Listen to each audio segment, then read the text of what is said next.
Hey guys, स्वागत है आप सभी का। आज हम आपके लिए एक बहुत ही इम्पोर्टेंट न्यूज़ लेकर आ चुके हैं। तो अगर आपने जो है वो पेट का एग्ज़ाम दिया था उत्तर प्रदेश में, जो आपका पेट का एग्ज़ाम 2025 में हुआ था, तो उससे जो है वो आपके लिए अगेन जो है वो यूपी गवर्नमेंट एक भर्ती लेकर आ चुकी है। अभी फॉर्म वगैरह फिलिंग में थोड़ा सा टाइम है, बट आपको ये इन्फॉर्मेशन देने का पर्पस सिंपल सा यही है कि आप अपनी तैयारी स्टार्ट कर दीजिए, बढ़िया से स्टार्ट कर दीजिए। तो यहाँ पर जो है वो अगर हम बात करें तो यूपी ट्रिपल एस सी जो है वो आपके फॉर्म लेकर आई है ऑडिटर के, यानी लेखा परीक्षक एवं सहायक जो है वो लेखाकार मुख्य परीक्षा के जो है वो आपके फॉर्म है। तो यहाँ पे देख लेते हैं। तो जो विज्ञापन के प्रकाशन की तिथि है, यानी ये जो नोटिफिकेशन आया है वो आपका कल ही जारी किया गया है। फॉर्म कब से फिल होंगे? तो फॉर्म जो है ये आपके 14 ऑफ जुलाई से फिल होंगे। कब तक फिल होंगे? तो 3 ऑफ जो है वो अगस्त तक। और अगर कोई मान लीजिए गड़बड़ी कर देते हो, वैसे आपको फॉर्म फिल करवाते टाइम कोई भी गड़बड़ी नहीं करनी है। कुछ भी जो है वो गड़बड़ी यहाँ पे अगर हो जाती है मान लीजिए, तो आप जो है वो 10 अगस्त 2026 से ही संशोधन कर सकते हैं, यानी ये जो है ये आपका अंतिम तिथि है। तो यहाँ तक जो है वो आप संशोधन वगैरह कर सकते हैं। तो ये यहाँ पे एक टाइम पीरियड अगर आपको दिया गया है कि 3 ऑफ अगस्त से 10 तारीख तक 7 दिन का टाइम पीरियड है। करेक्शन विंडो जो है वो ओपन हो जाएगी। तो अगर किसी भी प्रकार का कोई भी गड़बड़ी हो जाता है तो आप यहाँ पे क्या कर सकते हैं, जो है करेक्शन वगैरह जो है वो कर सकते हैं। अगर किसी भी प्रकार की कोई भी यहाँ पे जो है आपसे गड़बड़ी वगैरह अगर हो जाती है। देन अगर यहाँ पे हम बात करें कि क्या क्या चीजें हैं, तो देखो सबसे जो इम्पोर्टेंट है कि आपको 2025 का 2025 में जो पेट हुआ था, जिसे हम कहते हैं जो है वो पेट, यानी कि जो है वो प्रिलिमिनरी एलिजिबिलिटी जो आपका टेस्ट है 2025 में हुआ था, वो आपको दिया हुआ होना चाहिए। अभी यहाँ पे एक जो कट ऑफ जो स्कोर है वो नहीं दिया गया है कि इतने इतने नंबर वाले ही एलिजिबल हैं। तो अगर आपने पेट दिया था, कितना भी आपका नंबर हो, यहाँ पे 25 रुपीज फीस लग रही है। फर्स्ट फेज जो है वो आपको यहाँ पे कंप्लीट कर लेना है। क्यों मैं ये ऐसा कह रही हूँ, उसका कारण ये है कि देखो यहाँ पे सिंपली कहा गया है कि अगर आपने पेट 2025 जो है वो दिया है, तो यहाँ पे क्या किया जाएगा, आप पहले फॉर्म फिल करेंगे, नॉर्मलाइज्ड एक स्कोर जारी किया जाएगा, उसके बेसिस पे मेरिट बनाई जाएगी, यानी फाइनल कट ऑफ जारी किया जाएगा बाद में कि अगर आपके इतने से इतने नंबर हैं तो आप क्या है इसमें एलिजिबल है। तो ये जो है ये आपको दिया जाएगा। अभी ऐसा नहीं है कि ये आपने मान लो, ऐसा नहीं है कि आपने फॉर्म फिल कर दिया तो आप सभी को एग्जाम देने को नहीं मिल जाएगा मेंस का। अभी यहाँ पे सिंपली क्या है कि आपको जो है वो फॉर्म फिल करना है। देन जो है यहाँ पे फिर उसके बाद में जो है वो एक स्कोर जारी किया जाएगा। जैसे अभी जो है वो लोअर पीसेस के आपके फॉर्म फिल हो रहे हैं, उसमें यही सेम चीज की जाएगी। अभी उससे पहले लेखपाल का किया गया था, ऐसे जो है वो सारी चीजों में। तो आई होप आप समझ गए होंगे कि इसका जो है वो क्या प्रोसेस रहने वाला है, किस तरीके से है। तो फॉर्म आप सभी ने भर देना है, फिर उसके बाद में चीजें जिस हिसाब से होंगी तो वो आप यहाँ पर देख सकते हैं। अब यहाँ पे ऑनलाइन आवेदन करने का प्रोसेस वगैरह दिया गया है कि क्या है किस तरीके से। तो डेफिनेटली आप जो है वो UP SSC.gov.in पर जा करके अपने फॉर्म फिलअप करवा सकते हैं। ये आपका प्रोसेस दिया गया है ऑनलाइन आवेदन भरने की प्रक्रिया।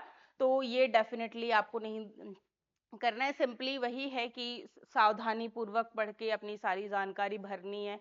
ध्यान से सारा कुछ जो है वो आपको पढ़ लेना है। आरक्षण में अगर आप छूट वगैरह चाहते हैं तो आपके पास कंप्लीट सर्टिफिकेट होना चाहिए। अगर आप ओबीसी से बिलोंग करते हैं तो आपके पास ओबीसी का जो है वो सर्टिफिकेट होना चाहिए। ईडब्ल्यूएस SC ST यानी कोई भी कैटेगरी में अगर आप रिजर्वेशन क्लेम करना चाहते हैं तो उसके लिए आपके पास सर्टिफिकेट होना चाहिए। डेफिनेटली ये सारी चीजें आप ऑलरेडी जानते हैं। एक इंपॉर्टेंट बात यह है कि अभ्यर्थियों को आवेदन के समय विभागों पदों की वरीयता का जो है वो विकल्प दिया जाएगा, यानी पोस्ट की प्रेफरेंसेस दी जाएंगे। जैसे एसएससी वगैरह के एग्जाम में भी पोस्ट की प्रेफरेंसेस दी जाती हैं, इससे और भी पहले भी पोस्ट की प्रेफरेंसेस वगैरह दी गई हैं। तो वो प्रेफरेंसेस आपको दी जाएंगी, वो आपको फिल करना है। ये चीज आपको यहाँ पे ध्यान जो है वो देनी है बढ़िया तरीके से। आवेदन प्रक्रिया से संबंधित और भी दिशा निर्देश दिए गए हैं। ईमेल वगैरह आपको वेरीफाई करना पड़ेगा, अपनी बेसिक इंफॉर्मेशन जो है वो डालना पड़ेगा। अभी फोटो, सिग्नेचर, अदर डिटेल, ये सारी चीजें जो है वो आपको यहाँ पे दी गई है।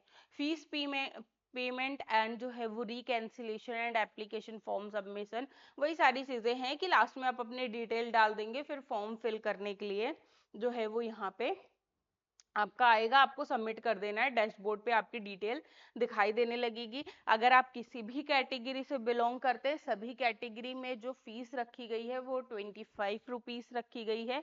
तो ये चीज जो है वो आप यहाँ पे समझ सकते हैं। देन उसके बाद अगर हम यहाँ पे बात करें तो एप्लीकेशन जो फॉर्म है उसका आप प्रिंट आउट ले लेंगे। बाद में अगर कोई इशू आता है तो आप उस पर संशोधन कर सकते हैं। ये चीजें यहाँ पर जो है वो आपकी दी गई हैं। देन फिर यहाँ पे क्या चीजें बताई गई हैं कि अगर आप जो है वो किसी भी कैटेगरी से आते हैं या फिजिकली हैंडीकैप वगैरह हैं, तो उसमें भी इसकी अलग अलग कैटेगरीज मेंशन की गई हैं, वहां पे भी चीजें हैं। अब आपके लिए इम्पोर्टेंट क्या है, इम्पोर्टेंट ये है कि कौन कौन सी जो है वो यहाँ पे आपकी पोस्ट आई हैं, यानी विज्ञप्ति आई हैं, कौन कौन से पदों के लिए और कितने पदों के लिए यहाँ पर जो है वो विज्ञप्तियां आपकी जारी की गई। तो आंतरिक लेखा एवं लेखा परीक्षक निदेशालय सहायक लेखाकार का काम होगा। तो ये जो है ये टोटल पोस्ट जो है वो आपकी कितनी 609 है। कैटेगरी वाइज आपका दिया गया है। यहाँ पे जो है वो न्यूनतम वेतनमान और अधिकतम जो है वो लेवल 5 की जो है वो आपका यहाँ पे है। वेतनमान आपका जो है वो यहाँ पे दिया गया है कि कितने से चालू होकर के कितना कितना रहेगा। देन फिर आपकी नगर निकाय निदेशालय है उत्तर प्रदेश, तो ये जो है ये आप अपना देख सकते हैं, पढ़ सकते हैं, काफी ज्यादा टाइम चला जाएगा। पीडीएफ अगर आप कहेंगे तो हम नीचे दे देंगे। वैसे भी वीडियो में दिख रहा है तो वीडियो आप जो है वो पॉज करके भी यहाँ पे देख सकते हैं कि कौन कौन सी जो है वो पोस्ट आई हैं। एक एक अगर हम इनको बताने में जाएंगे तो वीडियो काफी जो है वो आपका लंबा हो जाएगा। ये आप देख सकते हैं। देन यहाँ पे सेकंड जो है वो कुल विज्ञापित पदों के सापेक्ष क्षैतिज जो आरक्षण है उसका भी विवरण दिया गया है कि कौन कौन सी कैटेगरी में और कौन कौन से विभाग हैं जिनमें आपको, जैसे कि अगर हम बात करें जो सहायक लेखाकार हैं, तो इसमें स्वतंत्रता सेनानियों के लिए जो है वो आपके 12 पोस्ट रिजर्व की गई हैं। देन दृष्टिहीनता एवं कम दृष्टिहीनता में नहीं है। फिर इस तरीके से जो है वो अलग अलग यहाँ पे जैसे महिलाओं के लिए 121 पद रिजर्व किए गए हैं। कोई उत्कृष्ट खिलाड़ी रहे हैं जिन्होंने नेशनल वगैरह स्टेट लेवल खेला है तो उनके लिए पोस्ट 12 पोस्ट जो है वो रिजर्व की गई हैं। तो इस तरीके से पोस्ट वगैरह भी यहाँ पे क्या है, रिजर्व की गई हैं। अगर आप इन किसी कैटेगरी में आते हैं तो वो कैटेगरी भी आपको देख लेनी है। यहाँ पे आपको एक फायदा जो है वो मिल जाएगा, तो इस चीज को भी आप यहाँ पे ध्यान में रख सकते हैं।